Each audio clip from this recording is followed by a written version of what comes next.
In the same way, it had been thought, until the fairly recent past, to be at the very least rude to condemn people for traits over which they had no say, and claim that these traits were in fact without any merits at all. But D'Angelo enjoyed breaking that ethic too. "There are many positive approaches to anti-racist work," she wrote.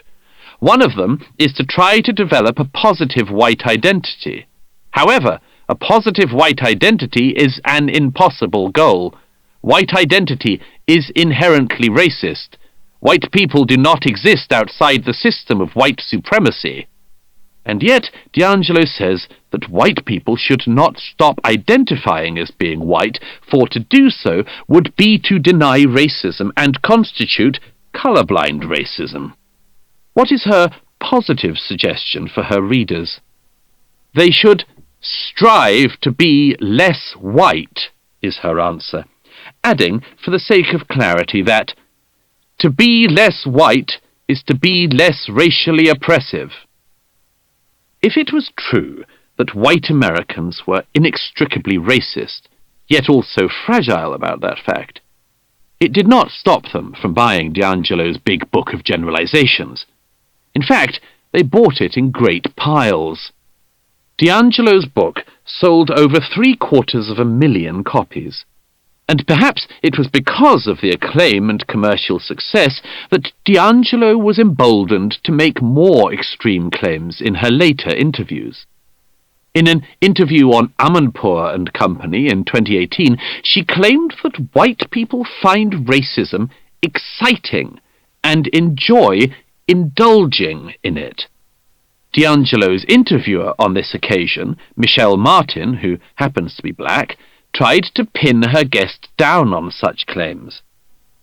"Why do you say that, though?" Martin asked. "You're a scholar. Where's your data? What makes you say that?"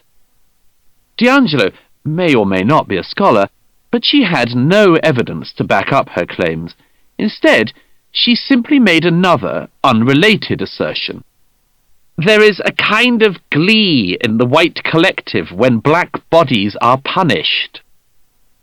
That interview was broadcast again 2 years later after its first showing, because 2 years later everything had changed again. George Floyd had been killed by the policeman Derek Chauvin, and footage of the death had been broadcast around the world. Protests broke out worldwide, and D'Angelo's book was one of those that benefited from the spike of interest in anti-racism. In just a month after Floyd's death, White Fragility sold almost 500,000 copies. There is something in that moment that is worth confronting right away, because there are those for whom the killing of George Floyd was not just something that happened in America, but something that was emblematic of America. And this perspective, that what happened that day was not the behavior of a rogue cop who was subsequently arrested, tried, convicted, and imprisoned for his crime, but rather a pulling back of the curtain and a revealing of something in the heart of all white Americans, was an interpretation that D'Angelo, the critical race theorists, and others had primed Americans for, and primed college-aged Americans for in particular. Polls showed that positive views on the state of race relations in America peaked at the time of President Obama's inauguration in 2009. At that time, a CBS New York Times poll found that 66% of Americans thought that race relations were generally good. But, as it tracked the polls over the following years, the Associated Press noted that views on race started to sour in 2014. One interpretation of this is that America became more racist over the 2 terms of its first black president. Another is that the media attention on certain incidents, whether justifiable or not, helped to alter America's view of itself.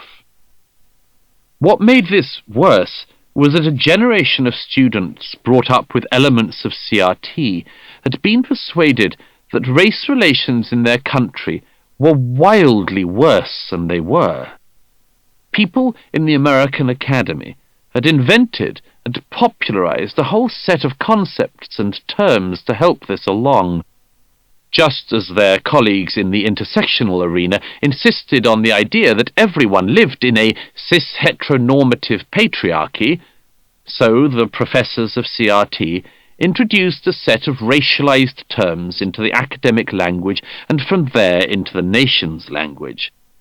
They argued, for instance, that America was not merely a white-dominated society, or that America had a white majority population, but a white supremacist society. They claimed that all white people benefited from allowing white supremacist rule.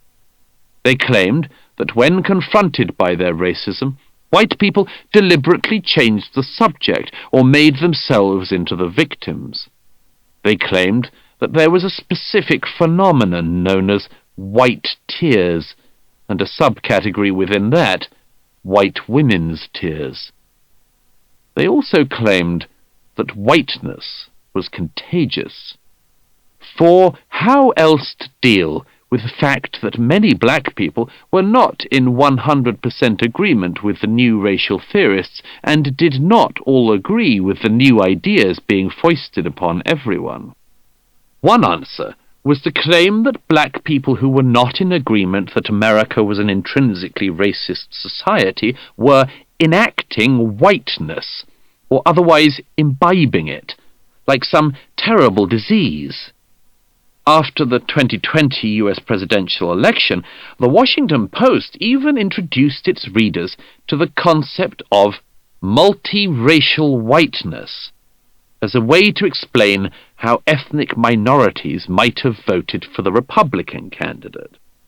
In these settings, in which you could get black white people, though not white black people, it becomes clear that black and white had simply become synonyms for good and bad.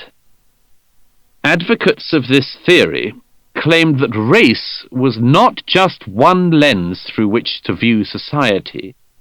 They insisted that it was the most important, in fact the only lens through which to view society. And much of the venom and fury that exists today in America and in the West as a whole now comes down to this one specific problem: that people have been shown a version of their society that is exaggerated at best and wildly off at worst. Take just one, perhaps the most famous racist event of recent years, the storm that blew CRT and its theories across the whole Western world: the murder of George Floyd in Minneapolis in May 2020.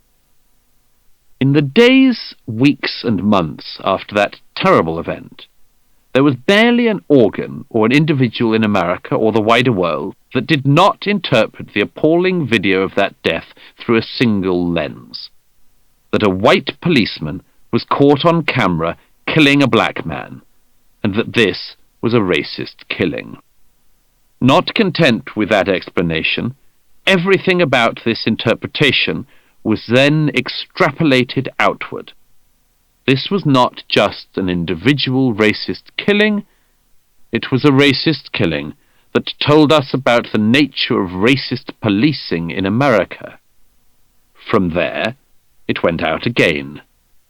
We learned that this racist policing was just one aspect of a wider racist society, and from there that not just America, but all white-dominated societies, and societies in which white people simply had a presence, were somehow revealed in that moment. The interpretation that was popularized across the globe was that what happened to George Floyd told us about a routine injustice. It claimed that black lives were able to be stolen with impunity in modern America, and that this was because America and the wider West was institutionally racist, white supremacist, and otherwise guilty of a no longer avoidable bigotry. Actual public understanding of the issue turned out to be wildly, provably out of sync with reality. For instance, when U.S. citizens were polled and asked how many unarmed black Americans they believed had been shot by police in 2019, the numbers were off by several orders of magnitude. 22% of people who identified as very liberal said they thought the police shot at least 10,000 unarmed black men in a year. Among self-identified liberals, fully 40% thought that the figure was between 1,000 and 10,000. The actual figure was somewhere around 10. By proportion of the population, unarmed black Americans were slightly more likely to be shot by the police than unarmed white Americans. But, as figures compiled by the Washington Post Police Shootings Database confirm, in the years before the death of George Floyd, more police officers were killed by black Americans than unarmed black Americans were killed by the police. Almost none of this cut through, but the polls seemed to suggest that increased reporting on this issue in the 2010s may have had the inadvertent effect of causing Americans to imagine that the problem of deadly interactions between unarmed black men and the police was exponentially worse than before.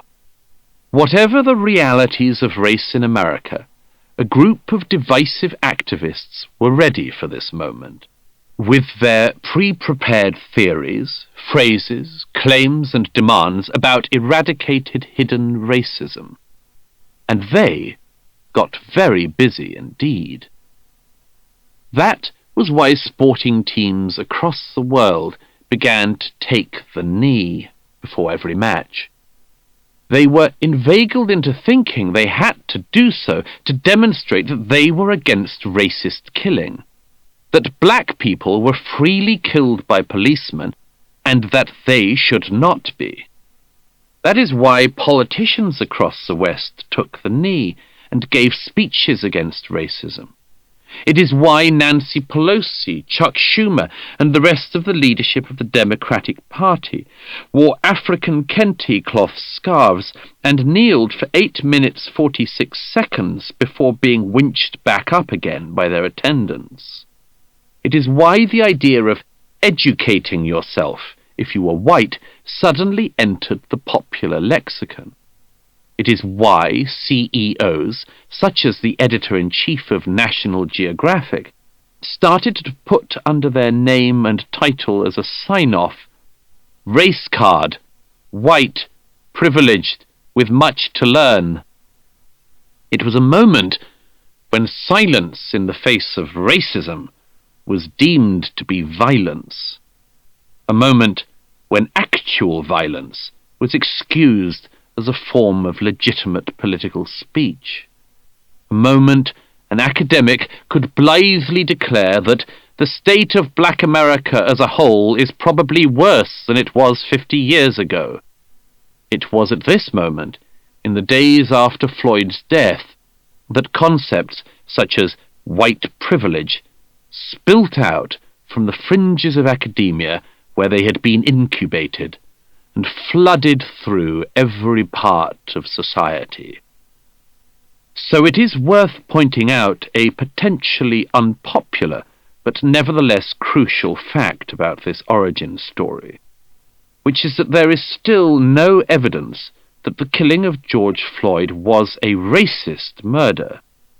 At the trial of Derek Chauvin, no evidence was produced to suggest that it was a racist murder. If there had been any such evidence that Chauvin harbored deep animus against black Americans and set out that May morning hoping to murder a black person, Then the prosecution chose to make no such evidence available at Chauvin's trial. In fact, there is good evidence to suggest that no racial element existed at all. How can we say that? One reason is that 4 years before Floyd's death, on August the 10th, 2016, another man was killed in almost the exact same horrific circumstances as was Floyd. 32-year-old Tony Timper was killed in Dallas while being detained by 5 police officers. He himself called 911 from a parking lot, saying that he was afraid and needed assistance. He told the services that he suffered from depression and schizophrenia and had failed to take his medicine. He was reportedly off his mental health medication, though he had, like Floyd, taken other drugs. The detention and death of Tony Timper, like those of George Floyd, was caught on camera, this time in police body cam footage. Like Floyd, Timper was unarmed, and like Floyd, his death was horribly, brutally protracted. Like Floyd, the policeman detaining Timper could hardly have come across as more callous, entitled, or flippant in dealing with the life of a man. Timper can be heard in the footage wailing and pleading with police as he is handcuffed and pinned to the ground by his shoulders, knees, and neck, just as George Floyd yelled that he couldn't breathe.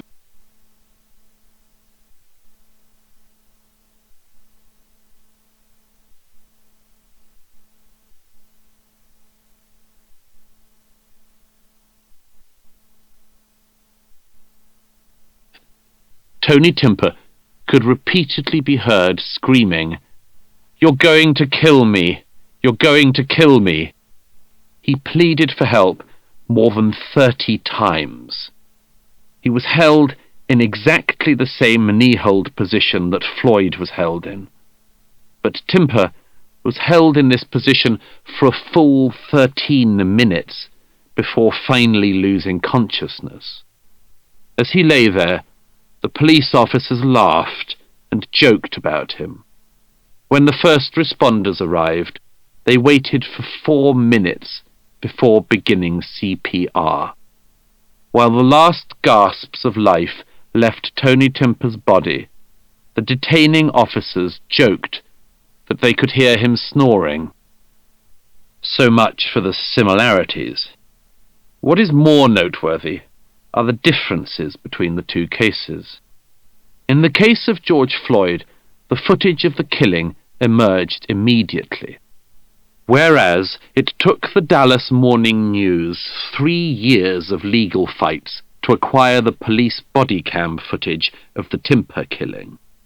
And whereas facts surrounding Floyd's death emerged swiftly, the facts about Timper took years to come out. The police reports of the Timper killing turned out to be seriously contradictory in themselves, and even more seriously so when the tape of the killing was finally released. One of the Dallas Police Department records reported that Timper had been combative with officers. The footage that was eventually released showed that this was not true. He was already handcuffed and restrained by private security guards by the time the Dallas police arrived.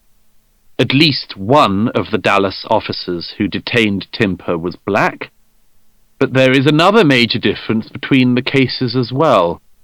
Within under a year of the death of George Floyd, Derek Chauvin was tried and convicted on all counts, whereas 4 years after the death of Tony Timper, in July 2020, a federal judge threw out a suit brought against the 5 officers who caused the death of Tony Timper.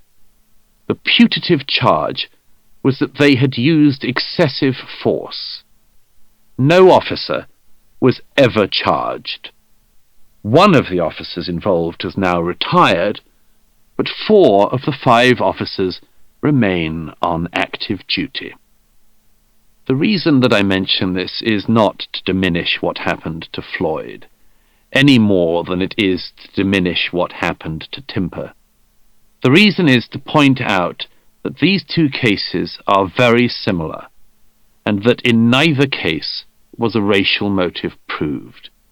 Nor is it to say that there has never been any racism in America, or that there is no residual racism anywhere in the Western world. But it is to point out that the killing of George Floyd has been interpreted as commonplace in American society, when it is by any measure an anomaly in America. Still, it is insisted that in this anomaly the true nature of America can be discerned. It is an extension of the old left-wing idea that if you only provoked the police a little, they would reveal the true face of the democratic state, and that its face would be fascist. Today, there is a widespread belief that if you pull back the mask of the American state, you have a state that is not just racist, but white supremacist, and that its agents and representatives, as well as the citizenry as a whole, are dedicated to the casual murder of black people. That is why, even more than a year since the death of George Floyd, athletes continue to take the knee before sporting games. It is why football teams around the world continue to think it worth risking the growing irritation of their fans by kneeling before games. It is because Floyd's death is believed to have revealed something. But if the killing is to be interpreted in this way, then we would need to be absolutely certain of the truth of the interpretation. We would need to be absolutely certain that this fons et origo, the foundational story that we are telling ourselves about American society and the West as a whole, is accurate. And it is not.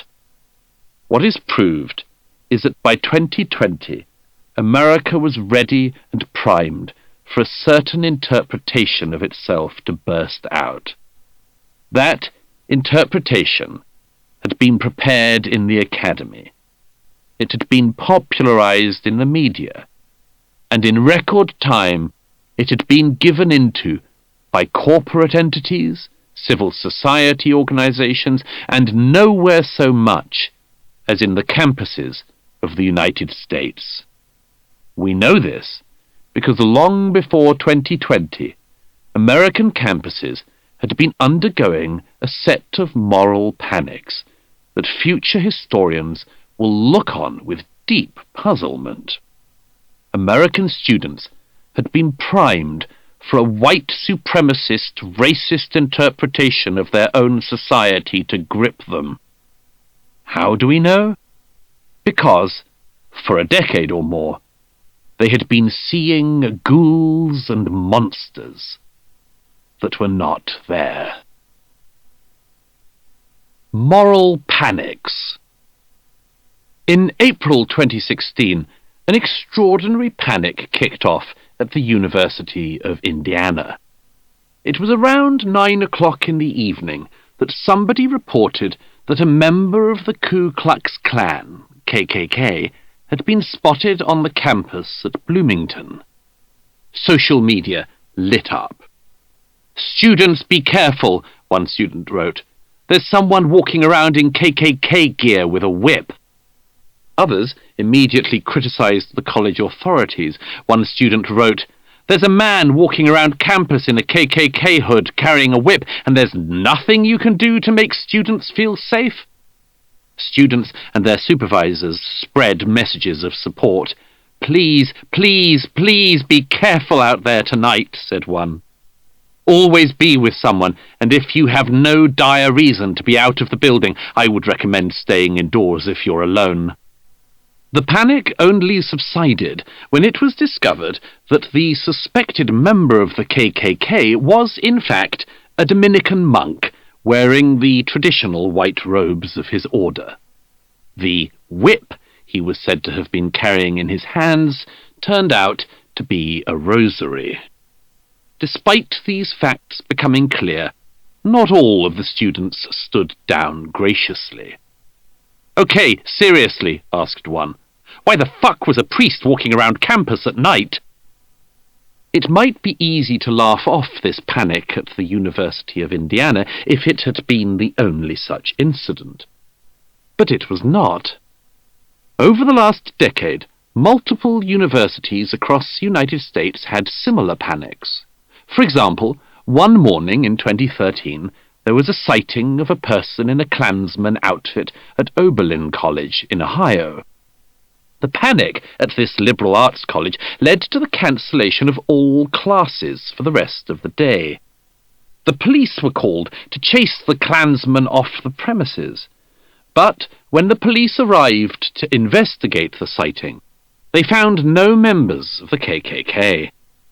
It transpired that the sighting was most likely caused by either a homeless pedestrian wrapped in a blanket or a woman who was seen the same morning carrying a blanket across the campus.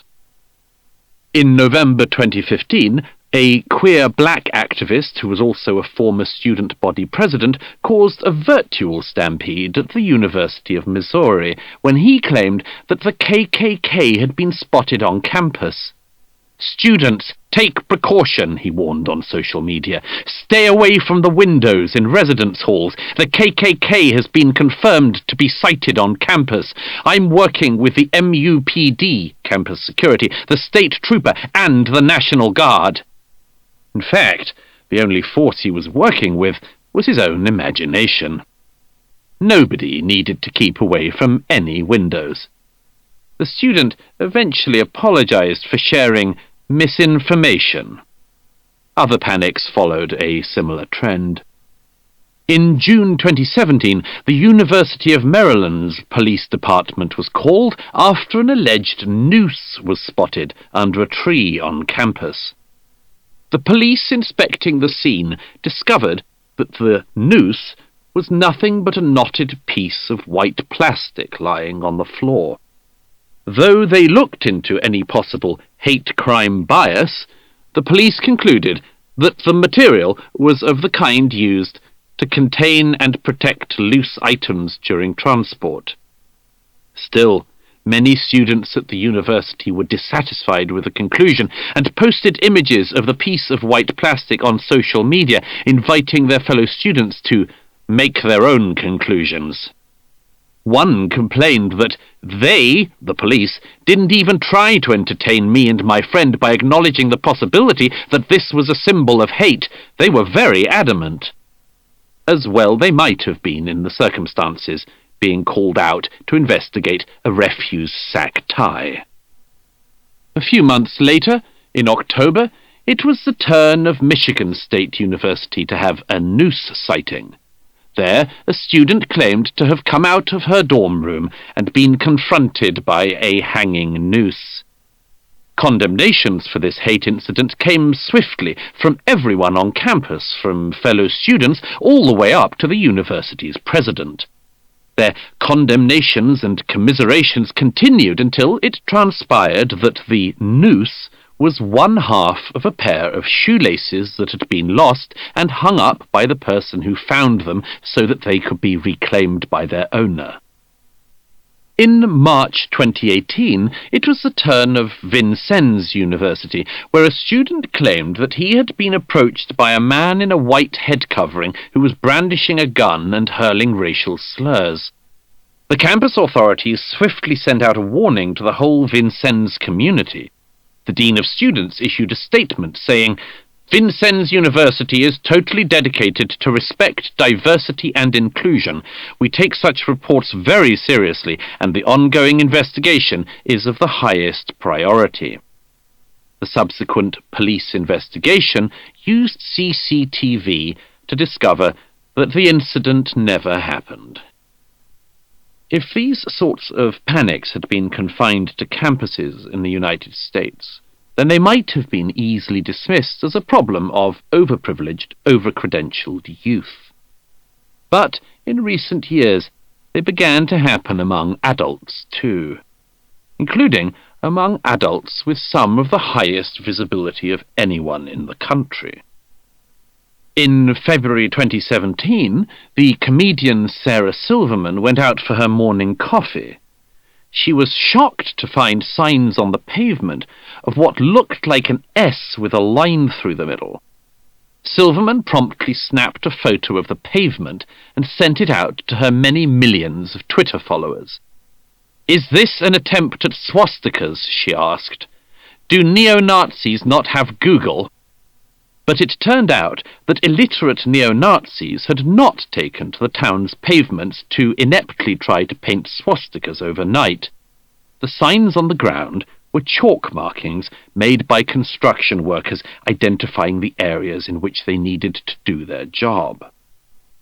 In September 2019, the restaurant of a former NFL player, Edorn Lewis Kaufman, was vandalized with racist graffiti and swastikas. Kaufman called his insurance company to report the incident, but when the police caught up with him, they arrested and charged him, alleging that the black paint they found him with had been used to carry out the racist attack on himself. And then, of course, there were the freezing hours of a January night in 2019 when the actor Jussie Smollett claimed that he had been set upon outside a branch of Subway by two white men shouting racist and homophobic slurs. He claimed that they physically attacked him, put a noose around his neck, and covered him in an unknown substance, an incident throughout which he allegedly held on to his Subway sandwich. Reaction from the highest quarters in the country was swift and credulous. Senator Kamala Harris, who turned out to know Smollett, was among those who described what had happened as an attempted modern-day lynching.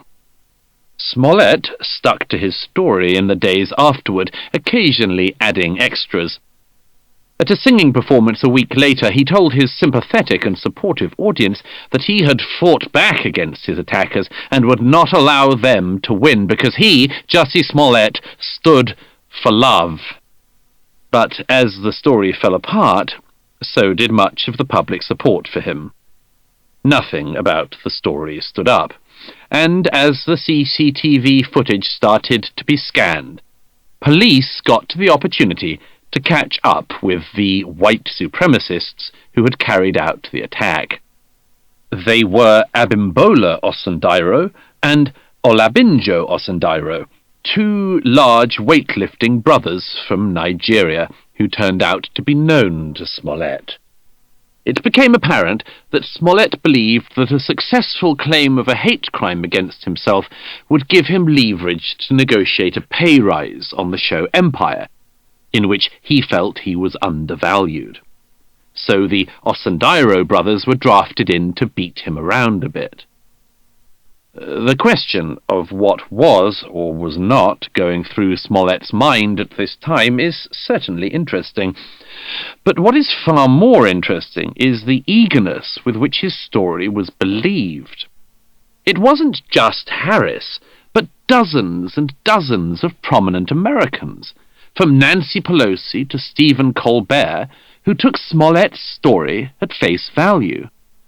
Indeed, on his next evening show, Colbert invited a sandpaper-voiced actress called Ellen Page on to sermonize about the Smollett incident and what it meant. This was when some doubt had already been cast over Smollett's story, and this was unforgivable in Page's eyes. "We have a media that's saying it's a debate whether or not what just happened to Jussie Smollett is a hate crime," she said. "It's absurd," she added, thumping one fist into the other for emphasis. "There, bleep, isn't a debate." At which the studio audience whooped and shouted, "Yeah!" "Sorry, I'm like really fired up tonight," she said, as if she was apologetic. "Not at all," agreed Colbert. "You have to be fired up. You have to be fired up." "It feels impossible to not feel this way right now," Page added, to more whoops and applause. None of this is to say that racism does not occur and that racial violence is unheard of in America or anywhere else, yet these cases and many others that could be cited do not suggest a population with a healthy perspective on the risk and likelihood of racist incidents. There seems, in fact, to be a perception, honestly held or otherwise, of a type of racism that, if it still exists, does so at the furthest margins of society. Americans over the last decade have not lived in a country where Klansmen prowl the land, always, interestingly, alone. And they certainly have not lived in a country in which members of the KKK can routinely be found strolling around the nation's campuses. They do not live in a country in which lynchings are a feature of everyday life. They actually live in one in which there is such a dearth of white supremacists that weightlifting Nigerians occasionally need to be flown in to take on the role. What appears to have happened is that a picture of America has formed in the heads of certain Americans. A picture set and stuck at some time around the early part of the last century.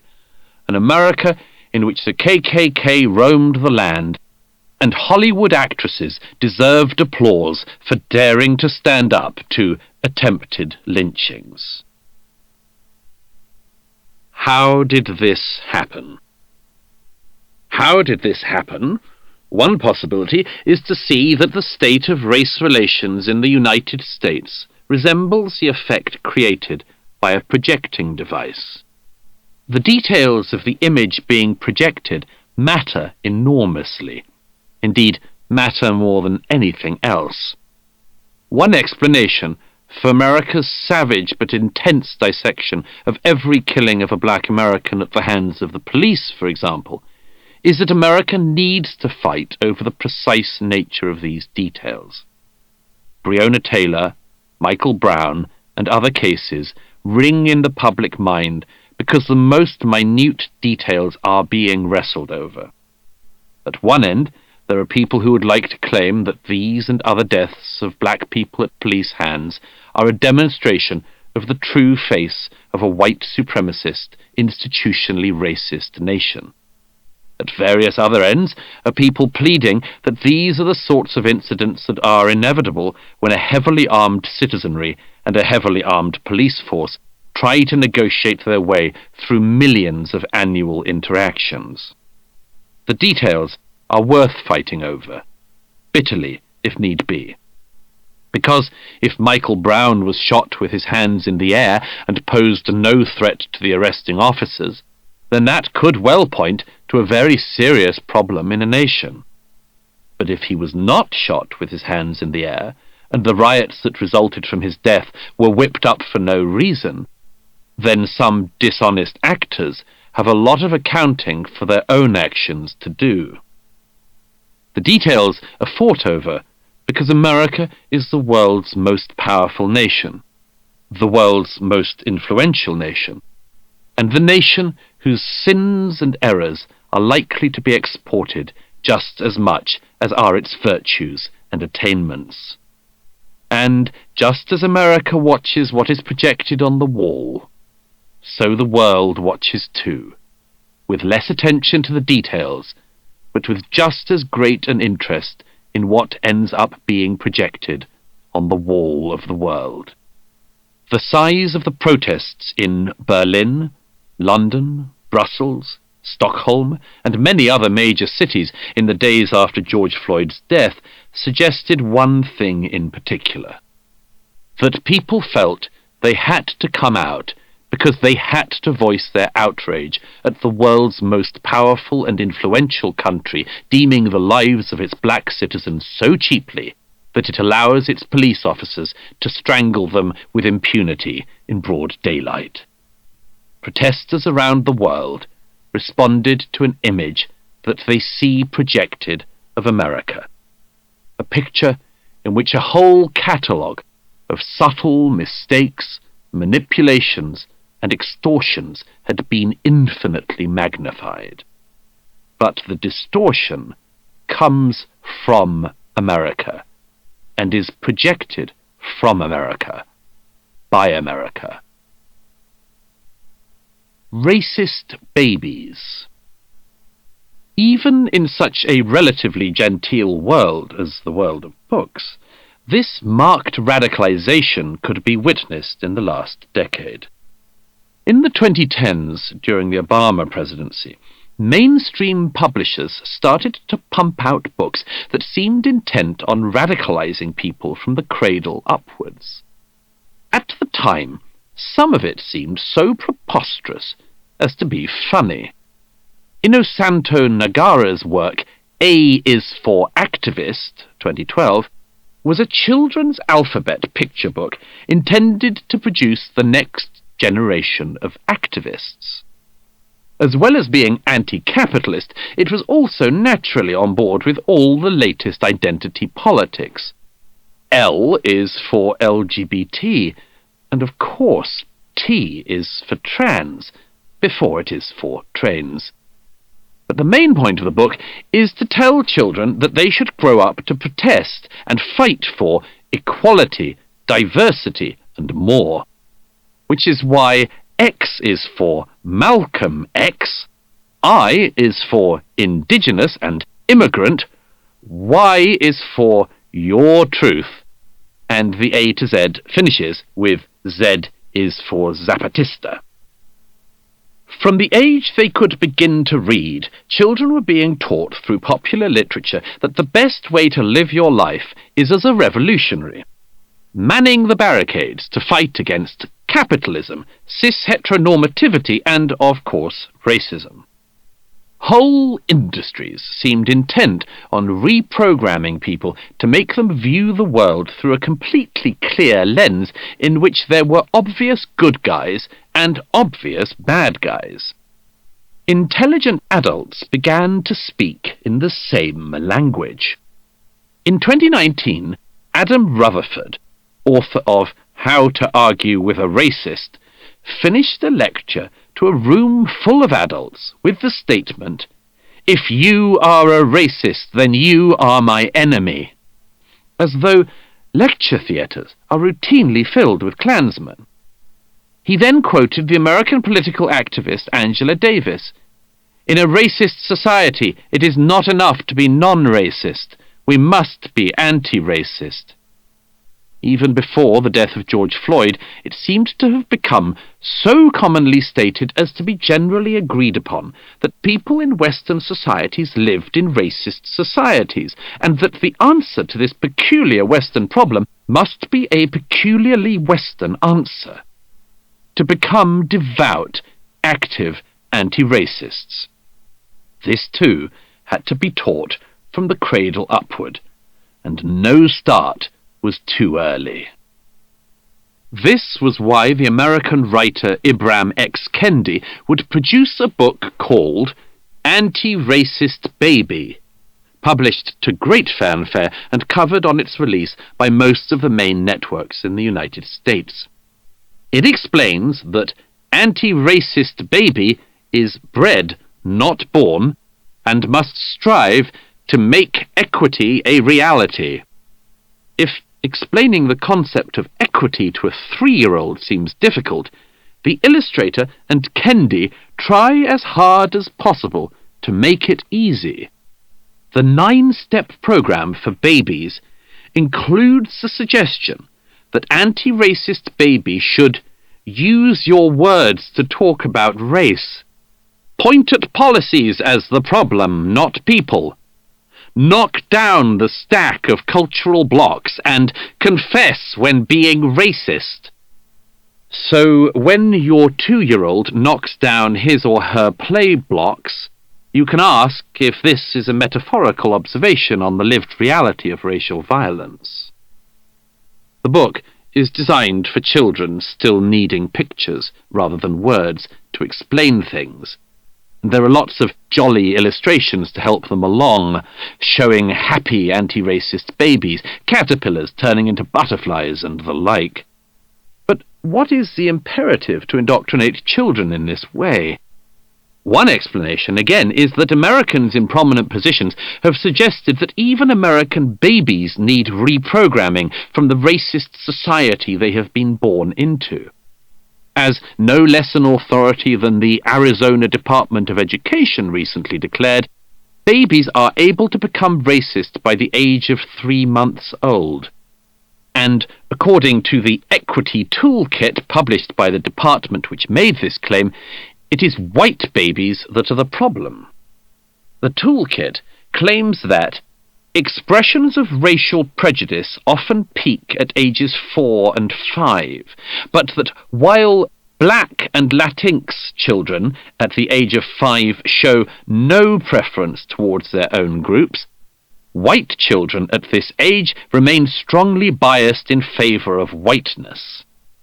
A reminder that from even before the moment they are able to speak or walk, it is white children who are the problem, and white children who must be worked on to achieve the change that everybody seems to have agreed is needed.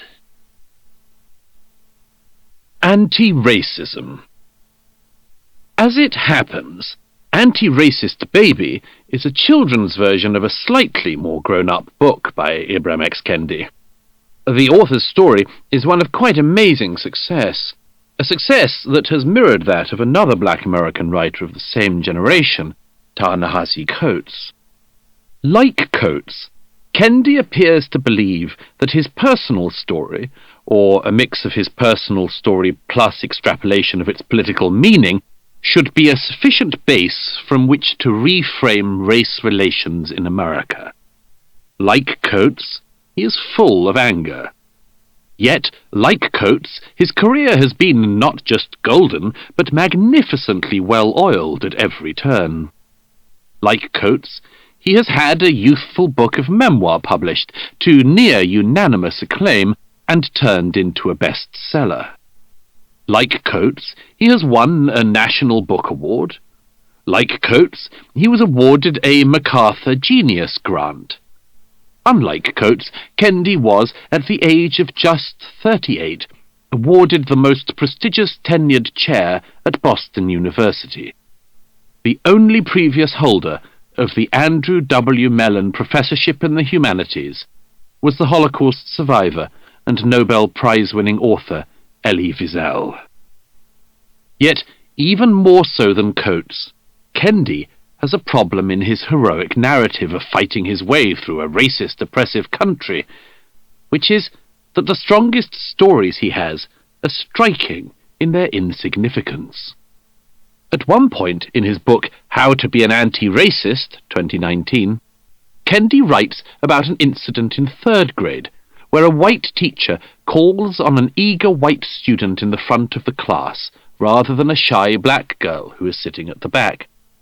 All these years later, Kendi gets almost a whole chapter of his book out of it.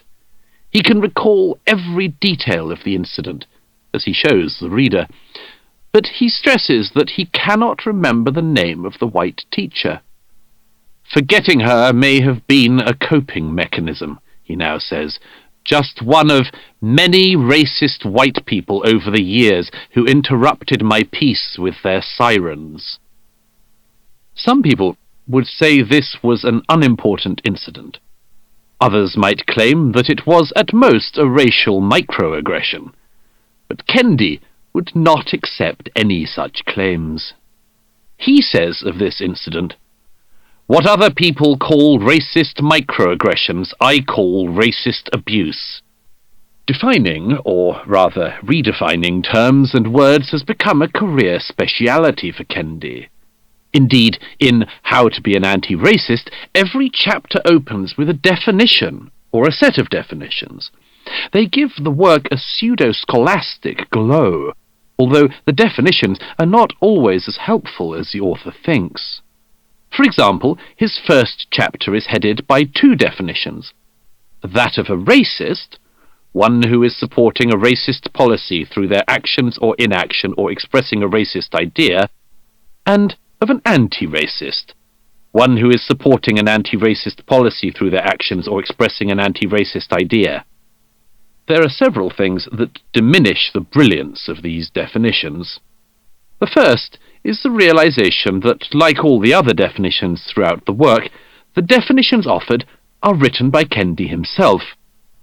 The second is the fact that they are not very good definitions. Most people would recognize a racist as someone who regards members of one racial group as inferior to another simply by dint of this one characteristic over which they have no say. But Kendi does not define racism like this. Kendi's definition of a racist is someone who engages in racist actions, a definition that is at best circular, for it uses the thing being defined to define the thing. It also leaves unaddressed the question of what a racist action is and who designates it as such, though a suspicion lingers. Meantime, Kendi's definition of an anti-racist is somewhat simpler. It is essentially the invitation to be like Kendi. Today, when Kendi is asked to define racism before audiences, his definition has become something of a party trick. Racism is a marriage of racist policies and racist ideas that produces and normalizes racial inequities, is one of his standard answers. It has become his version of a crowd-pleaser, often greeted by great laughter and applause. But given the huge influence that Kendi's work now has, and the near-complete array of sectors that it has run through, it is worth noting one particular failing, which is that Kendi is not opposed to racism.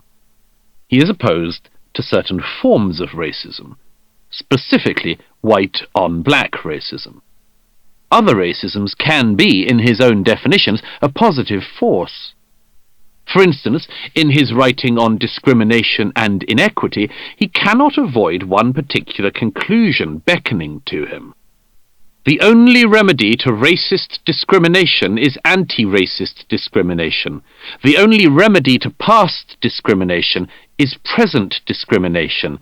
The only remedy to present discrimination is future discrimination. Much depends here on what he means by racist and what he means by anti-racist.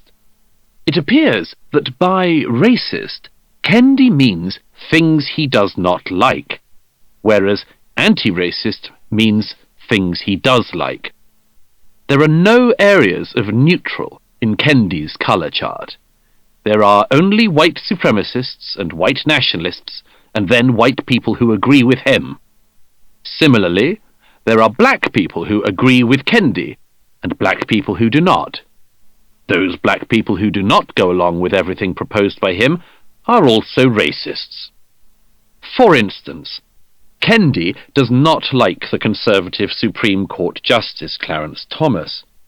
Likewise, he does not like the black former Ohio Secretary of State Ken Blackwell, who worked for George W. Bush, condemning him with typical understatement for the most egregious black-on-black racist crime in recent American history. Kendi has no truck with such people. Remember, we are all either racists or anti-racists, he says, before saying that black-on-black criminals like Blackwell get away with their racism. Black people call them Uncle Toms, sellouts, Oreos, puppets, everything but the right thing. Racist. Black people need to do more than revoke their black card, as we call it. We need to paste the racist card to their foreheads for all the world to see. In Kendi's world of definitions, it isn't just Clarence Thomas that is racist.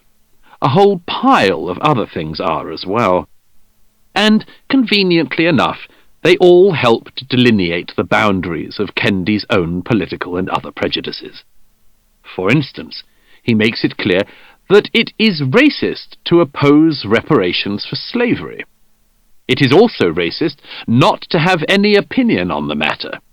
So, you must either share Kendi's specific views on the matter, or you are, guess what, a racist. Everywhere you turn, the other exits are blocked. For instance, referring to a post-racial society is also racist. Either you must accept Kendi's definition of the society you live in, or you are a racist. This neat trick works with almost everything. Kendi is opposed to voter ID laws. So, can anybody guess what people who support voter ID laws might be? That is right. They too are racists. Strangely, it is also racist to not agree with what Kendi wants to do in regard to climate change. Again and again, he divides the world clearly and firmly between just these two camps of people. We are all either racist or anti-racist. We are all either striving to be racist or striving to be anti-racist. An eminent black justice who does one thing wrong in Kendi's eyes becomes a racist, while if a person does absolutely everything right in Kendi's eyes, agreeing with all his own often contradictory views, then they can in time be granted the badge of anti-racist. About one thing there can be little doubt. The placing of these boundaries is enormously convenient for Kendi himself, but it is highly inconvenient for any society that follows these rules. After all, there must be some issues, such as voter registration or the environment, that can be discussed without being viewed as either a racist or an anti-racist issue. If there are not, then the likelihood of addressing any or all of these issues recedes considerably. Rather than taking race out of a discussion, the very concept of which Kendi also describes as racist, this worldview goes out of its way to impose race into every discussion, and to do so in the most stark and unforgiving terms. If one portion of your society is racist and another portion anti-racist, then normal political settlement becomes impossible. Some people will go along with a policy or position they know to be incorrect simply in order not to be sullied by the label racist, while others might be genuinely persuaded that the world is this Manichaean, and that it divides not between a range of people with a variety of wildly different ideas, but between racists and anti-racists, white supremacists and Ibram X. Kendi. Perhaps it is inevitable